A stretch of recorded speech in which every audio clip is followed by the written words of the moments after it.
ស្របពេលមហាជនរីកុនលោកសឿនវីតាថាធ្វើវីដេអូតោងខ្មោចល្បីស្រាប់តែក្មួយស្រីលោកអ៊ុនសុធា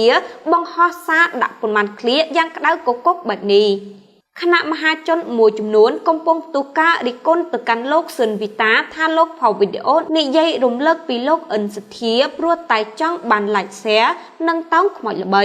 ជាមួយគ្នានេះក្មួយស្រីរបស់លោកអ៊ុនសុធាក៏បានចេញមុខមកបង្ហោះសារយ៉ាងក្តៅគគុកថាពូខ្ញុំគាត់ទៅបានសុខហើយអញ្ចឹងក្នុងនាមខ្ញុំជាក្មួយសូមពះសូមបងប្អូនបន្តការបង្ហោះវែកញែករឿងរ៉ាវគាត់អីទៀតកុំឲ្យវិញ្ញាណក្ខន្ធគាត់នៅមិនដាច់អាល័យ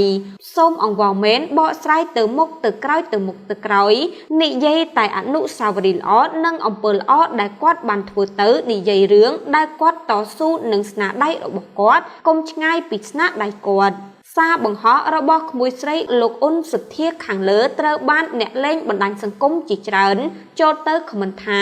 គាត់ទៅបានសុខហើយនៅឡើយអ្នកនៅរស់មិនអស់ចិត្តនៅពេលបាត់បង់គាត់ជារៀងរហូតចាក់ចេញដោយស្ងៀមស្ងាត់បំផុតមិនរំខានមហាជនឡើយខ្ញុំសូមគោរពវិញ្ញាណក្ខន្ធលោកដោយក្តីគោរពកើតជាតិណាសូមលោកមានអាយុវែងមានរូបសង្ហាមានទេពកោសល្យដូចជាតិនេះទៀតសូមចូលរួមរំលែកទុក្ខដល់ក្រៀមក្រំនេះផងឃើញរូបគាត់ហើយនឹកស្រណោះណាគាត់ទៅឋានសុខហើយសូមឲ្យវិញ្ញាណក្ខន្ធប្អូនសទ្ធាបានទៅកាន់សុគតិភពថ្លៃថ្លា